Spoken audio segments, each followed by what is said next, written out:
오늘 이삭을 밀리삭 잘라 먹은 일로 인해서 일어났던 일화, 그리고 오른손이 마른 사람을 안식일에 고쳐준 일로 인해서 일어났던 그 일화를 오늘 성경이 보도해 주고 있지요. 그런데 이것은 마태복음, 마가복음 모두에 이 내용이 기록이 되어 있습니다. 그만큼 중요하다는 뜻이지요.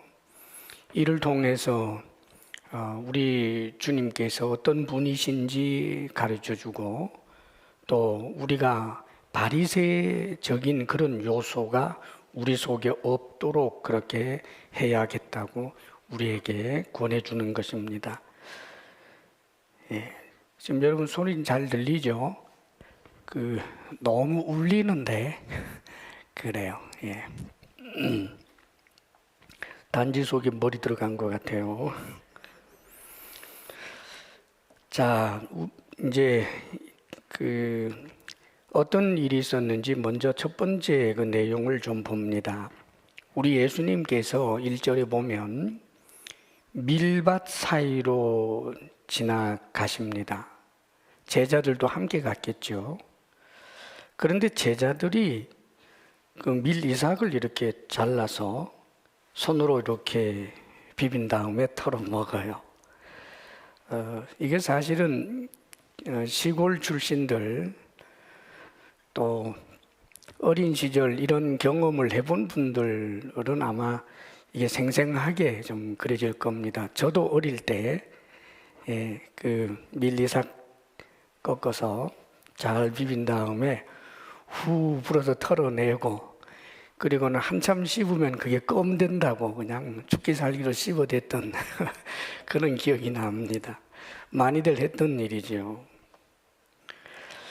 근데 지금 이 내용은 시장했던 이제 예수님 제자들이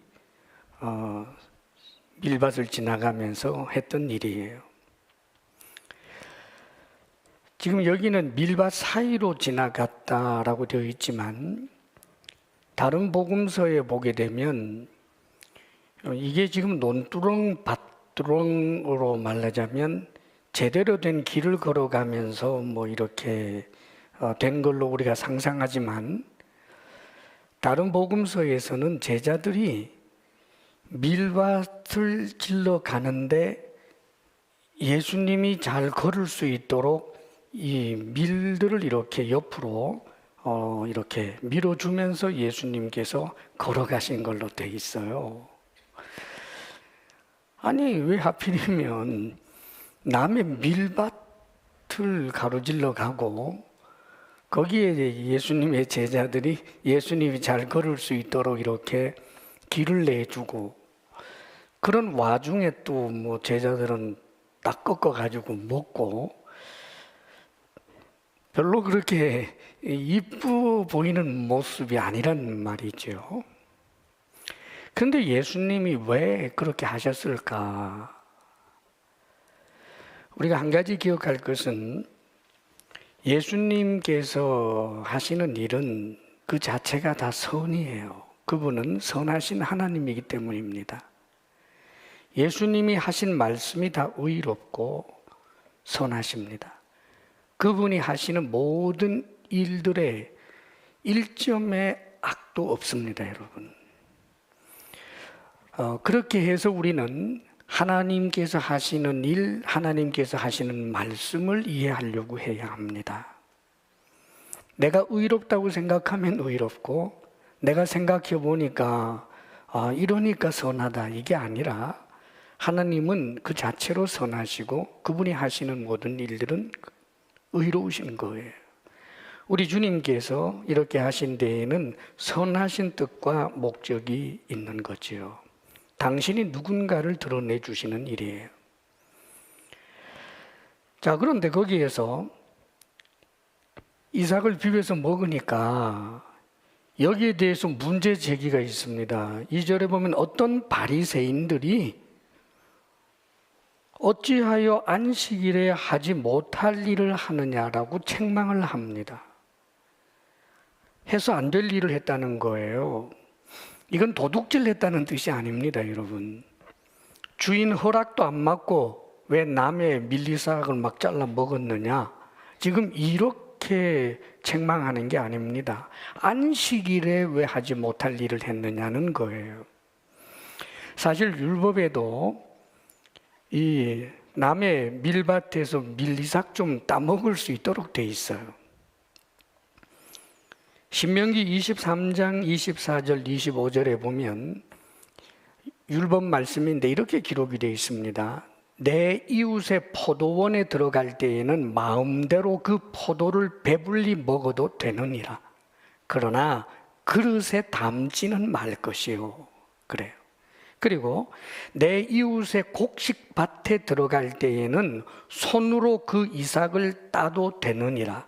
그러나 내 이웃의 곡식밭에 낫을 대지는 말지니라. 우리 하나님께서 이 율법을 주셨는데 이 율법에는 항상 사랑이 있어요, 사실은. 그러니까 율법에 의해도 남의 이 밀리삭을 좀 배가 고파서 따먹은 것은 전혀 문제가 될 게 없습니다. 이 바리새인들도 그것은 잘 알고 있겠지요. 그런데 이들이 문제를 삼은 것은 왜 안식일에 그 일을 하느냐 이거예요. 안식일에 하지 못할 일을 했다는 거지요. 율법에 의하면 안식일을 거룩하게 지켜라 하면서 하나님께서 명령하신 것은 크게 두 가지예요. 하나는 하나님을 제사하라. 하나님 예배하는 거죠. 우선순위를 제사에, 즉 예배에 두고 모여서 하나님을 예배하게 했습니다. 거리가 멀면 그 가까운 동네에 있는 회당에 가서라도 반드시 하나님을 예배하게 돼 있어요. 그리고 또 한 가지는 안식일에는 쉬라. 이 두 가지가 하나님께서 하시는 이제 큰 명령이에요. 그런데 바리새인들, 서기관들 거슬러 올라가면 이들의 이제 그 성경의 전문가라고 할 수 있는 율법학자들, 장로들의 유전 규칙들을 만들어냈어요. 그게 뭐냐 하면, 그러면 안식일에 하지 않아야 될 일이 뭔가? 안식일에 쉬라고 하셨는데 그렇다면 안식일에 해서 안 될 일이 뭘까? 여기에 대해서 생각하기 시작해요. 처음에는 그 하나님의 말씀을 잘 적용하고 잘 실천해 보겠다고 한 것이지만 안식일에 관한 해서는 안 될 게 몇 가지가 있었느냐 하면 항목만으로, 규칙의 항으로만 해도 39가지였어요. 그리고 각 항마다 그 규칙마다 또 세칙이 막 여러 갈래로 달려 있습니다. 가령 이런 거예요. 안식일에 하지 못할 일, 추수, 곡식단 묶기, 타작, 키질, 이런 것 안식일에 해서는 안 될 일로 규칙으로 정해놨단 말이지요. 그러니까 안식일에 지금 밀리사락을 딱 딴 건 수학이고 여기에 대고 이렇게 비벼댔으니까 이게 말하자면 타작인 거예요. 그러니까 안식일에 하지 못할 일, 해서는 안 될 일을 왜 하느냐라고 지금 책망하는 거지요. 안식일 하나에만 해도 이렇게 많은 규칙들이 붙는데 랍비 중에는 물론 자신은 자부심을 가지고 했던 말입니다. 이런 표현이 있어요. 여러 개의 산들이 머리카락에 매달려 있는 것과 같다. 성경은 얼마 안 되고 규칙들은 많기 때문이다. 이게 무슨 소리예요? 하나님의 말씀은 엄청나기 때문에 머리카락처럼 아주 작은 말씀이라고 할지라도 그 말씀을 삶에 적용하려고 할 때는 무궁무진해서 마치 머리카락 하나에 수많은 태산들이 덜렁덜렁 달려있는 것과 같은 것이다. 물론 랍비들은 자부심을 가지고 한 말이지만 하나님의 뜻이 그런 것이었겠어요, 여러분? 그런데 이들은 지금 예수님의 제자들이 시장에서 먹었다라고 하는 것에 초점을 맞춘 것이 아니라 안식일에 자기들이 정해놓은 그 규칙을 왜 위배해서 하나님의 말씀을 어기느냐라고 지금 책망하는 거예요. 여기에 대한 우리 예수님의 대답이 이랬습니다, 여러분. 3절 말씀 우리 같이 한번 읽어볼래요? 3절 시작. 예수께서 대답하여 이르시되 다윗이 자기 및 자기와 함께한 자들이 시장할 때에 한 일을 읽지 못하였느냐. 아멘. 예수님께서 이들이 성경 전문가니까 너희들 성경 그렇게 읽었는데 다윗이 자기와 및 자기와 함께한 자들이 시장할 때 한 일, 사무엘상 21장에 기록되어 있는 내용이에요. 그거 너희들 읽지 못했느냐? 읽었겠지요, 당연히. 잘 알지요. 그러나 읽으면서도 그 의미를 제대로 알지 못하고 삶의 정황에서 바르게 적용하지 못하는 이들이 참으로 얼마나 답답한 노릇입니까? 그가 하나님의 전에 들어가서 다만 제사장 외에는 먹어서는 안 되는 진설병을 먹고 함께한 자들에게도 주지 아니하였느냐. 너희들 그렇게 기록된 거 분명히 읽어보았지, 그 뜻이에요. 이런 내용입니다. 다윗이 사울에 의해서 이제 쫓기게 되었어요. 자신을 죽이려고 하니까. 그래서 갑자기 그 사실을 알게 되어서 탈출을 감행합니다. 그러니까 아무것도 가지지도 못하고 그냥 도망을 나가는 거예요. 그래서 어디로 가게 되었느냐 하면 족인데 노비라고 하는 곳, 동네 이름이에요, 노비. 거기는 제사장 마을입니다. 아마 성막이 거기에 있었기 때문에 거기는 제사장들이 사는 곳입니다. 배가 너무너무 고팠기 때문에 그래서 이 노베 제사장을 찾아가서 먹을 것 좀 달라고 요청을 하는 거예요. 제사장이 벌벌 떨어요. 원래는 다윗이 왕의 사위니까 수행원하고 이렇게 화려하게 오지 초라한 몰골로 나타나지 않는데 온 것 보니까 무언가 두렵단 말이에요. 그런데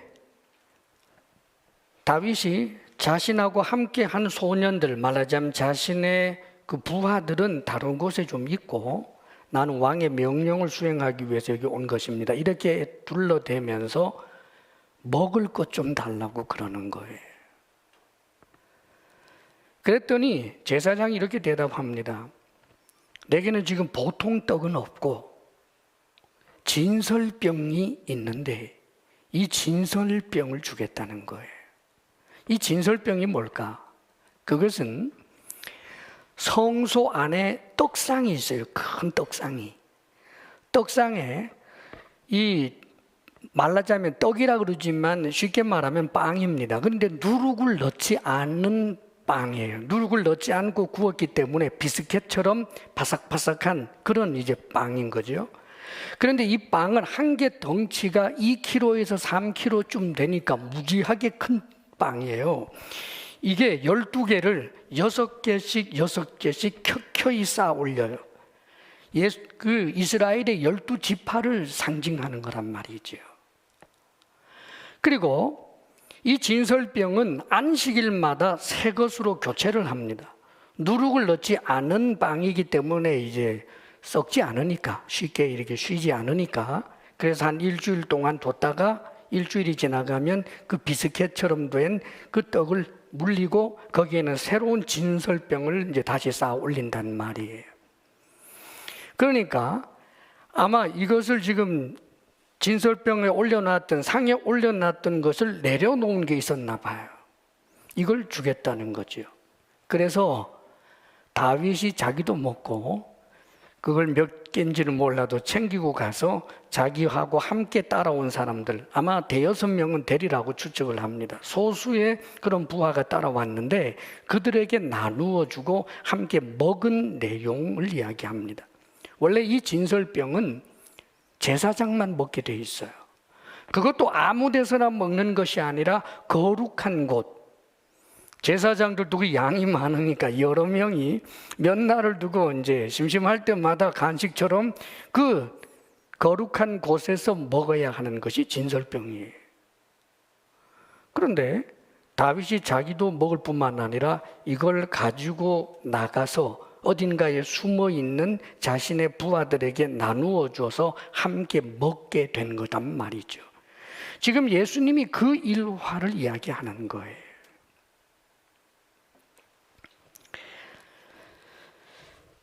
우리 주님께서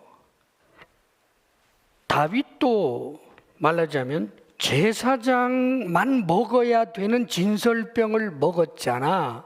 그래도 문제되지 않았지. 나도 그런 거야. 단순화시키면 그런 뜻입니다, 여러분. 근데 여러분 참 이상해요. 다윗은 분명히 제사장 이외에 먹어서 안 되는 이 진설병을 다윗 자신이 먹고 그뿐만 아니라 다윗은 그렇다가 쳐도 다윗을 따르는 또 다른 사람에게 그 거룩한 장소를 떠나서 먹였는데 거기에 대해서 성경은 다윗의 잘못이라고 이야기하는 데가 하나도 없어요. 왜 그럴까? 암시를 한 가지 해주고 있습니다. 다윗은 어떤 인가?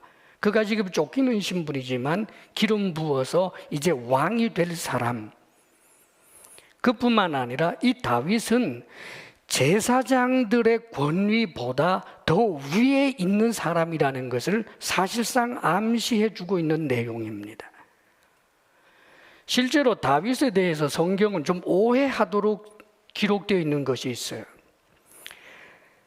성경에 보면 법궤가 드디어 다윗성에 들어오게 되었습니다.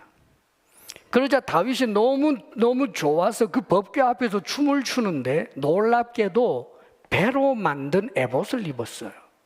에봇은 원래 제사장이 입는 거예요. 그런데 비록 배로 만들었지만 배로 만든 에봇을 입고 그 법궤 앞에서 막 춤을 춰요. 그뿐만 아니라 법궤를 놓고 난 다음에 그 다음에는 하나님 앞에 제사를 드리는데 이 번제와 화목제를 드리는데 누가 드리는 걸로 되어 있느냐 하면 다윗이 번제를 드리고 화목제를 드렸다라고 기록해 주고 그 다음에 다윗이 백성들을 향하여 축복하는 말을 했다라고 기록이 되어 있어요. 사실에 의하면 물론 제사장을 통해서 한 것이겠지만 성경에는 그런 것이 다 생략되고 직접 다윗이 한 것처럼 그렇게 묘사되어 있기 때문에 오늘날 성경학자들도 다윗이 직접 한 것이다, 아니다, 제사장을 통해서 한 것이다 상당히 헷갈리도록 해놨어요. 왜 그럴까요, 여러분? 암시하고 있다고요. 다윗은 메시아를 예표하는 인물이에요. 다윗의 후손을 통하여 메시아가 오시게 된다는 말입니다. 메시아는 누구입니까? 그분은 왕의 직분을 감당하고 제사장의 그 직분을 감당하고 선지자의 직분을 감당하는 삼중직을 가지고 있는 분이 메시아예요. 메시아를 예표하고 있는 다윗이 제사장처럼 왕처럼 선지자처럼 행하는 모습들이 곳곳에 나타나요. 지금 주님께서는 이 일화를 이야기하면서 다윗을 문제 삼지 않았지. 그는 메시아를 예표하는 인물이다. 그는 진정한 왕이다. 그러나 그가 예표하고 있을 뿐이고 예표된 내가 바로 진정한 왕이고 진정한 메시아고 선지자고 제사장이다. 그래서 나는 이걸 할 수 있다 하는 것을 여기에 내포해 주고 있는 그런 뜻입니다. 그래서 주님께서 아예 못을 박아버려요. 선언을 합니다. 인자는 안식일의 주인이니라. 당신이 다윗이 예표한 메시아일 뿐만 아니라 그걸 넘어서서 안식일의 주인이래요. 안식일의 주인이라고 하는 의미가 뭡니까? 당신이 하나님이라는 말이잖아요.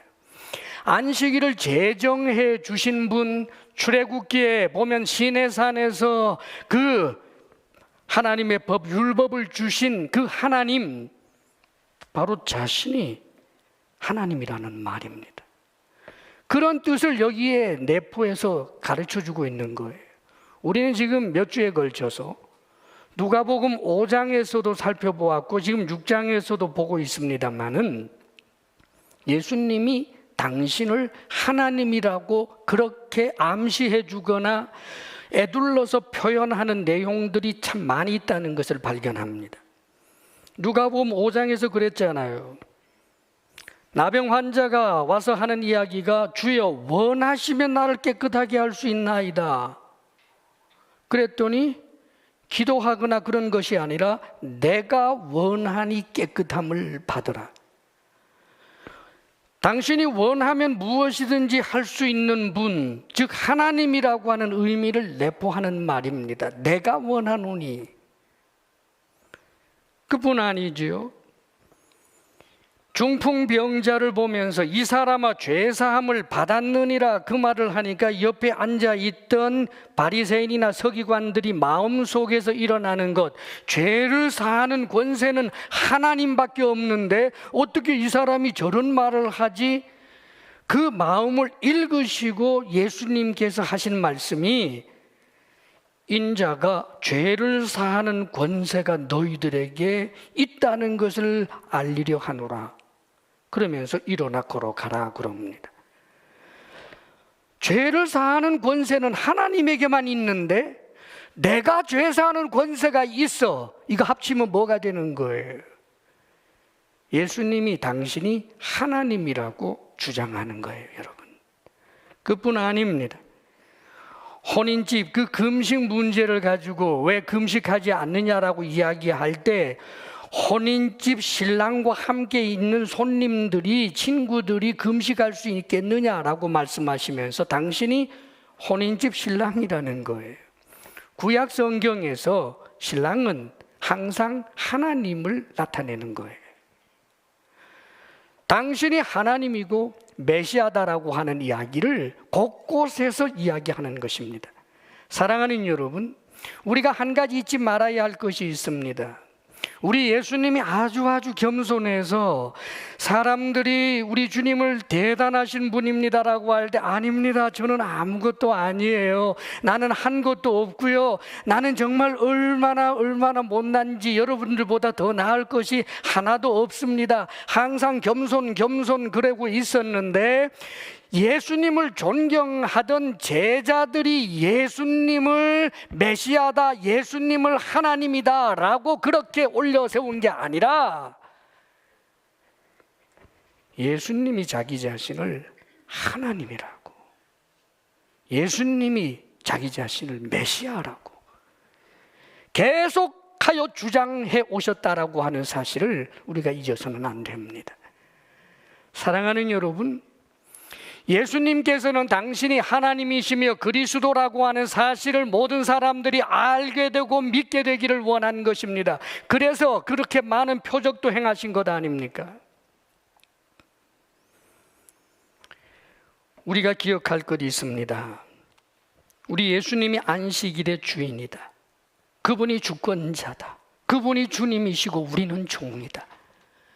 우리는 우리의 주 되시는 주님의 뜻을 따라 살고자 하는 존재다. 주님께서 옳다고 하시면 옳은 것이고 주님께서 악하다 하면 악한 것이고 주님께서 하라고 하시는 그것이야말로 진리다. 주님과 나와의 관계를 이렇게 설정할 줄 알아야 하는 것입니다. 우리는 주의 종들입니다.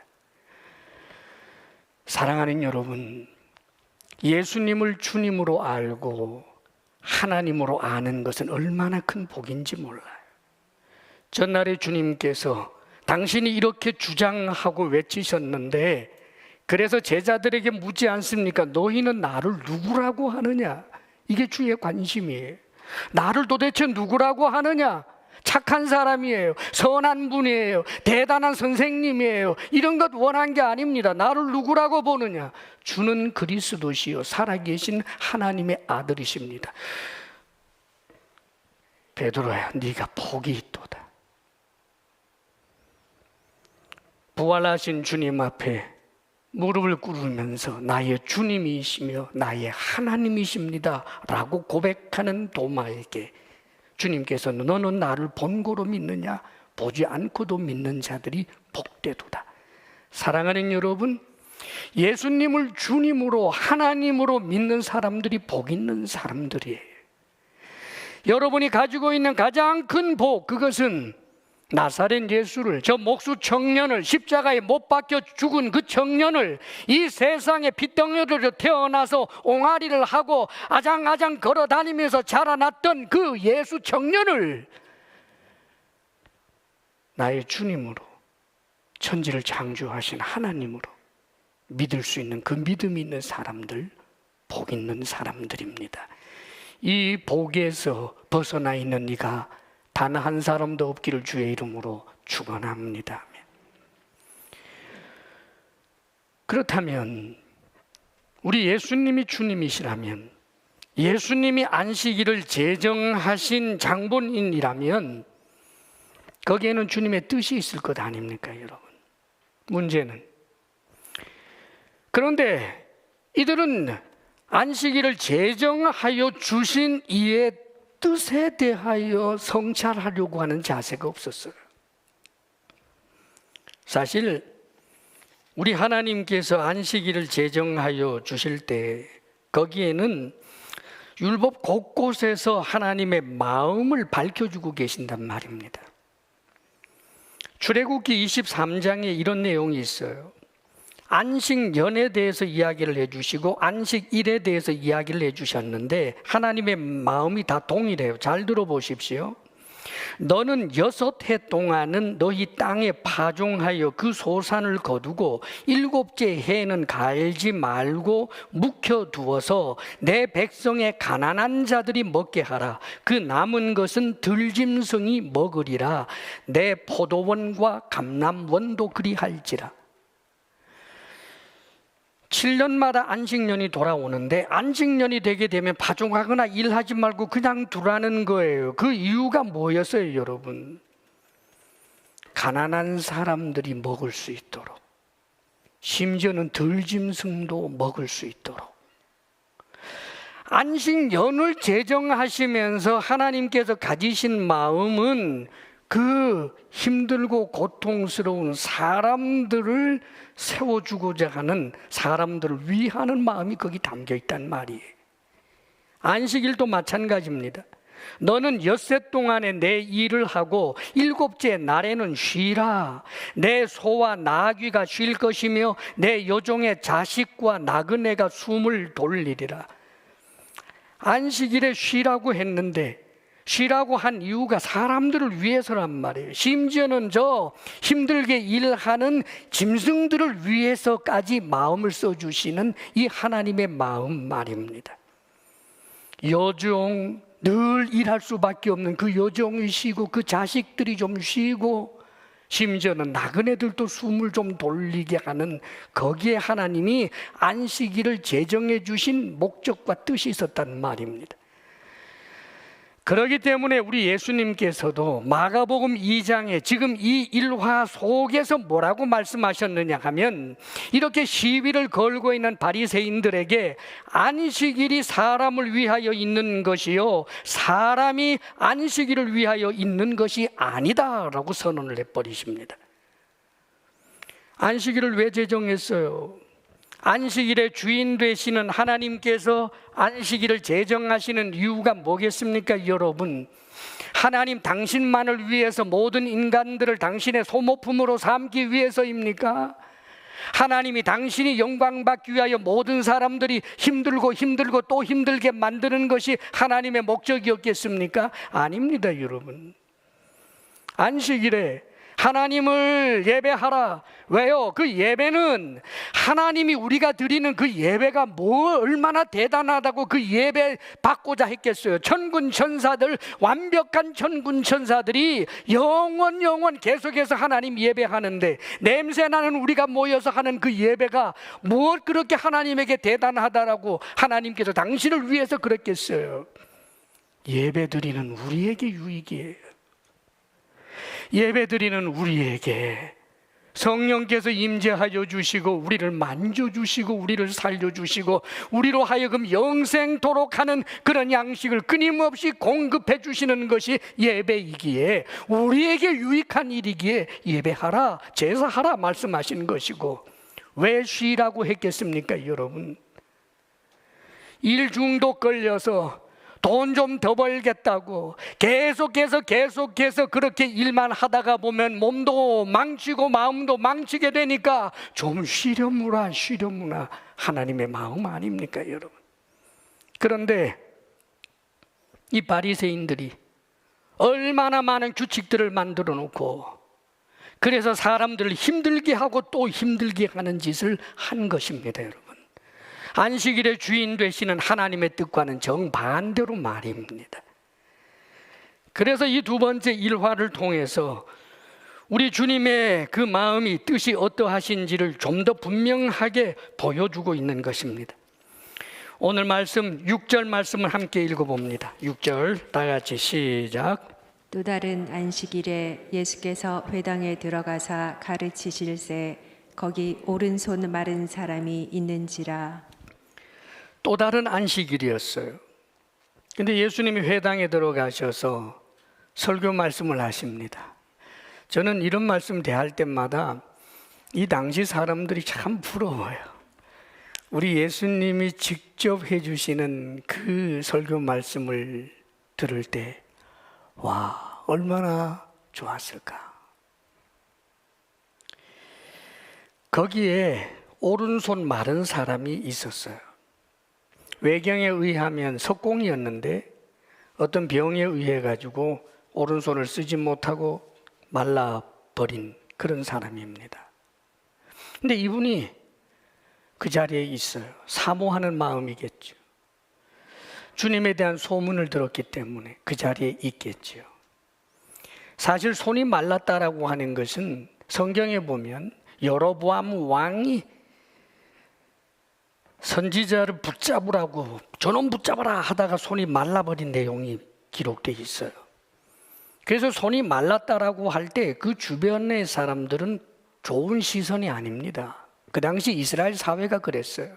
병이 들었다라고 하는 것은 하나님 앞에 저주받았다, 죄가 있어서 그렇게 되었다라고 하는 그런 시각들이 있었기 때문에 참 사람 많은 자리에 오기가 좀 부담스러울 거예요.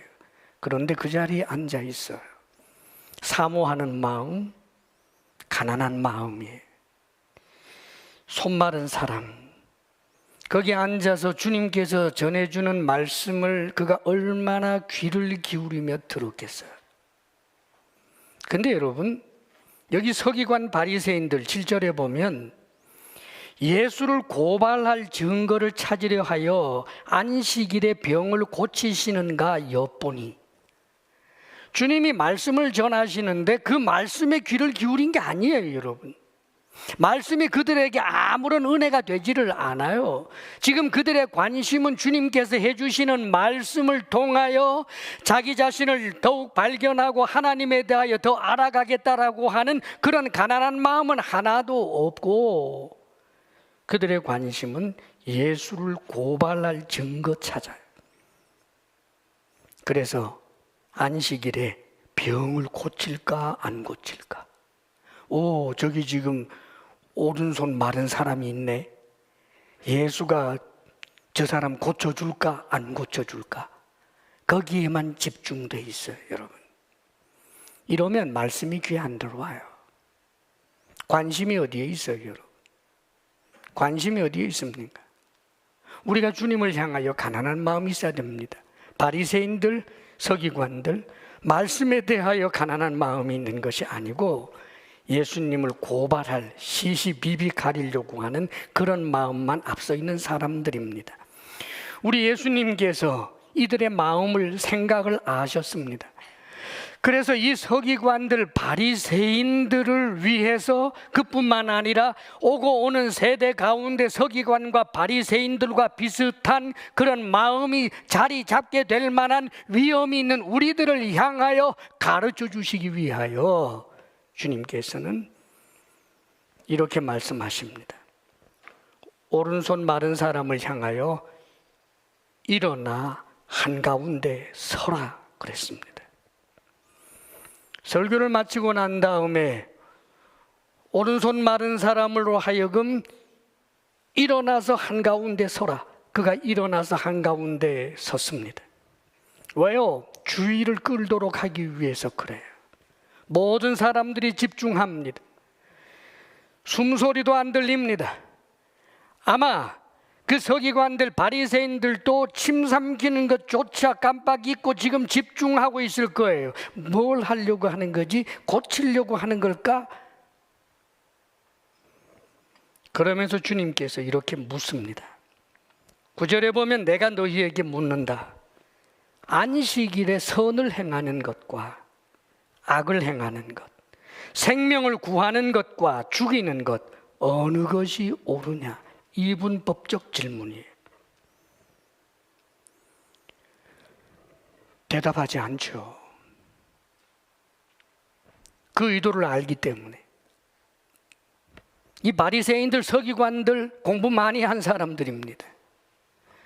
일반론적에서 안식일에 선을 행하는 것과 악을 행하는 것, 사람을 구하는 것과 죽이는 것 어느 것이 옳으냐라고 할 때 안식일에도 선을 행하는 것이 좋다. 이건 자기들도 가르치고 있어요. 가령 금방 죽어가는 사람에게 약을 그 입에 넣어서 살게 한다면 그 약 마련해서 넣어주는 것 율법 어기는 것 아니라고 그들이 또 가르쳐요. 그뿐 아니지요. 말 못하는 양이라든지 염소가 구덩이에 빠져 있는데 그날이 안식일이라고 할지라도 땀 뻘뻘 흘리면서 구덩이에 빠진 양이나 염소를 건져내요. 선한 일 하는 것 안식일에도 할 수 있다고 자기들도 가르칩니다. 그러나 이들은 선을 행하는 것 안식일에도 할 수 있습니다. 사람을 살리는 일 안식일에도 할 수 있습니다. 라고 대답하지는 않아요. 일반론적 질문이 아니라 지금 이 상황을 가지고 하는 질문이기 때문에 지금 예수님이 오른편 손 마른 사람을 고치기 위해서 하는 말이라는 것을 알기 때문에 그래서 말 안 하는 거예요. 그들이 생각을 할 때는 아니 지금 당장 죽어가는 사람도 아닌데 안식일 지금 안 고쳐도 내일 고쳐도 되는데 지금 이러고 몇 년을 살았는데 내일 고치면 되는데 그래서 예수님의 그 의도를 알기 때문에 이들이 입을 다물고 있는 거예요. 대답하지 않습니다, 여러분. 그게 완악함이에요. 사실은 여러분 문제가 뭘까요? 우리 예수님은 고칠 수 있는 분이에요.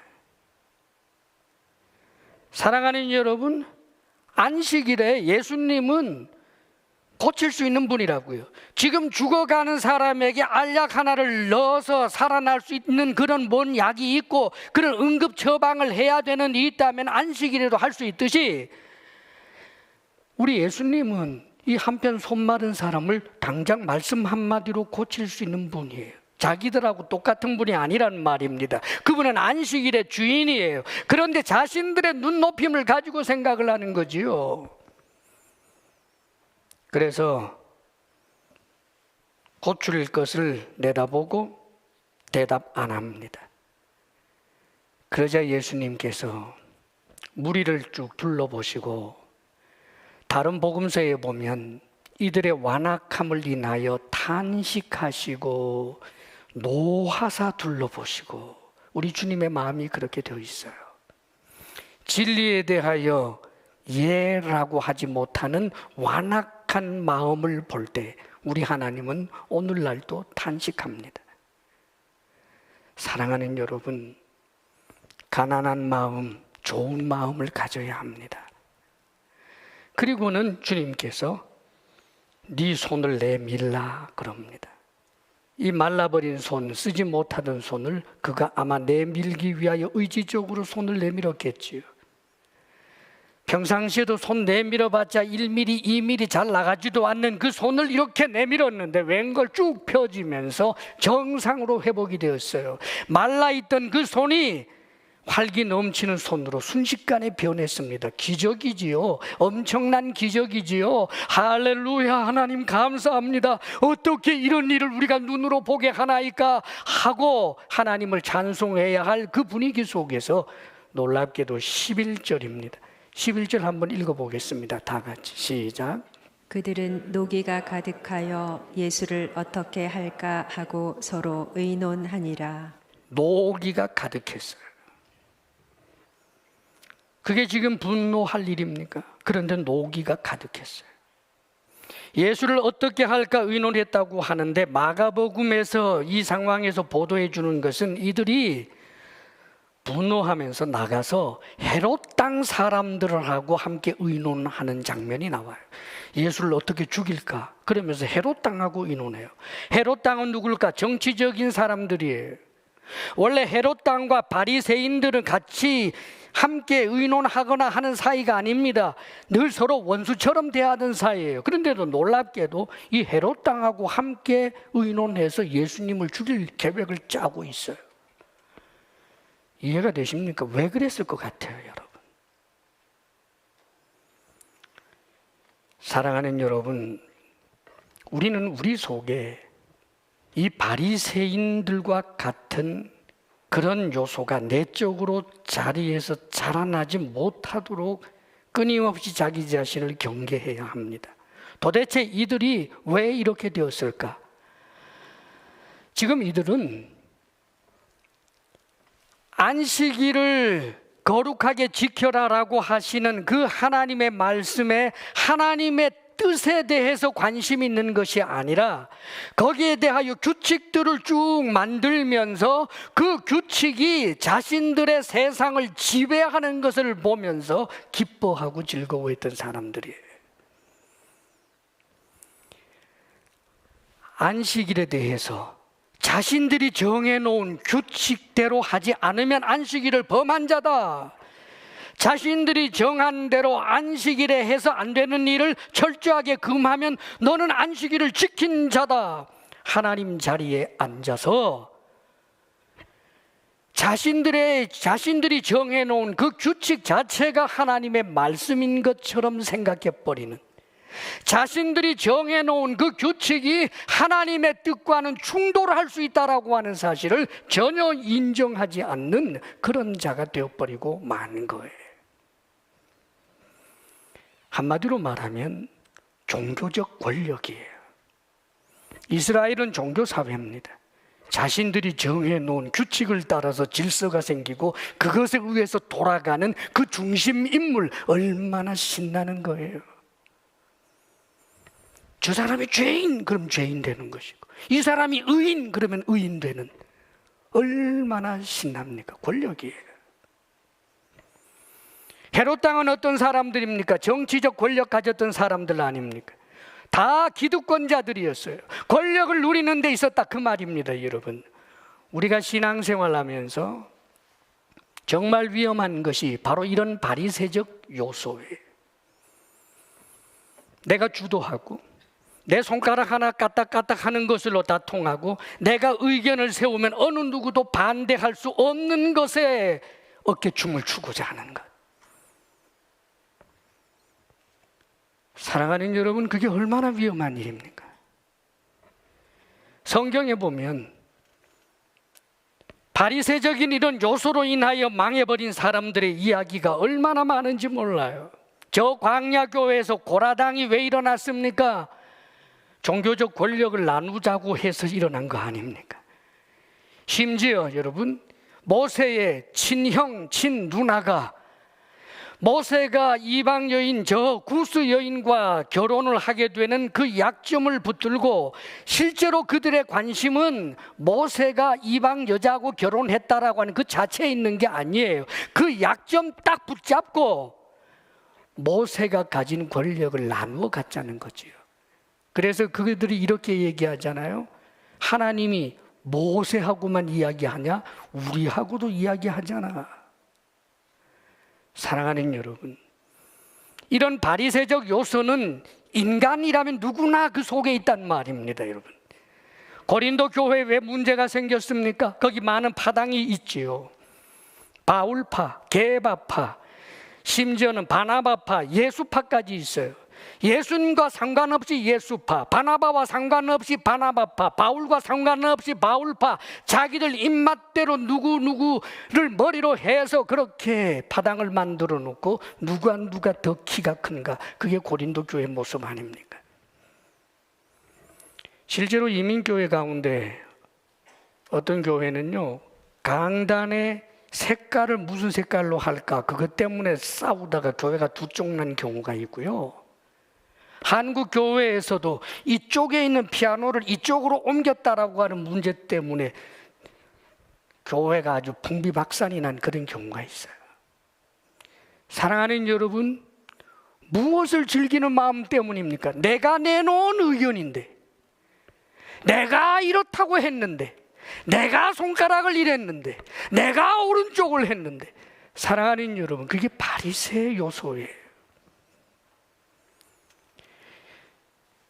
지금 이들은 예수님을 일단 대적자로 생각을 합니다.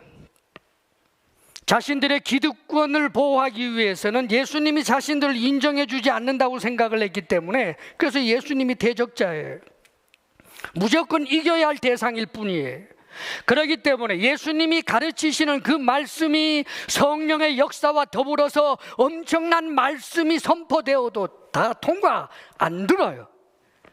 예수님의 행에서 내어놓으신 그 엄청난 표적을 보고도 마음에 아무런 감동이 없어요. 그들도 논리가 있지요. 아무리 생각해도 죄인의 말을 듣고 귀신이 쫓겨나가고, 죄인의 말을 듣고 안진뱅이가 일어나고 중풍병자가 고침을 받고 오병이어의 기적이 일어나는 것, 도대체가 논리적으로 성립이 안 되니까 그들이 했던 이야기, 나중에는 예수님이 귀신의 왕 바알세불의 힘을 빌려서 저런 기적을 행한다라고 말합니다. 손바닥으로 하늘을 가리지요. 성경 그 어디에 귀신의 힘을 빌려서 죽은 자가 살아난단 말입니까? 성경 그 어디에 귀신의 왕의 힘을 빌려서 오병이어의 기적이 일어난다는 말입니까? 구약 성경에 기록되어 있는 그 수많은 기적과 이적들이 모두 하나님의 영광을 드러내는 표적이었는데, 그런 표적 앞에서도 들으려고 하지 않아요. 왜요? 기득권을 즐기는데 익숙해져 버렸기 때문입니다. 사랑하는 여러분, 사실 이들에게 회개할 기회가 충분히 있었다고요. 주님의 말씀 앞에 조금만 더 솔직하게 들었더라면, 주님이 내가 안식일의 주인이다, 내가 혼인집 신랑이다, 내가 원하면 모든 것을 할 수 있는 하나님이다, 내가 그리스도다, 주님이 그렇게 말씀하실 때 어떻게 저런 말을 하는 분이 놀라운 기적을 일으키지? 조금만 더 솔직하게 고민을 했더라면 변화가 일어나지 않았겠습니까, 여러분? 사랑하는 여러분, 우리는 잊지 말아야 합니다. 신앙생활을 하면서 정말 중요한 것, 우리가 우리 주님을 주님으로 인정하고 그분을 주권자로 인정하고 내가 그분의 종이며, 우리의 생각이 내 생각이 아무리 옳아 보여도 하나님의 생각과 충돌할 때가 있을 수 있다는 사실을, 그것을 인정하고 하나님 앞에 하나님의 뜻에 맞추어 살고자 하는 끊임없는 자신을 내려놓는 모습이 우리에게 있지 아니하면 어느 순간 우리는 하나님조차도 대적해버리는 자가 될 수 있다는 사실을 잊지 말아야 합니다. 그것이 바로 율법주의자들이고 오늘날 바리새주의자들이 되는 것입니다. 저도 여러분도 차라리 배가 고파서 밀리삭을 잘라 손으로 비벼 먹는 미천해 보이는 사람이라 할지라도 주님의 제자로 주님 편에 서 있는 게 낫고, 사람들이 볼 때 하찮아 보이는 한편 손 마른 사람이라 할지라도 하나님의 말씀 앞에 귀 기울이고 하나님의 은혜를 사모하는 이 한편 손 마른 사람이 낫고, 아무리 세상이 갈채를 보내도 성경에 능통하다라고 큰 소리를 치는 이 바리새인과 서기관들이 오히려 가장 저주받은 사람이라는 사실을 잊지 말아야 하는 것입니다. 주님 앞에 늘 가난한 마음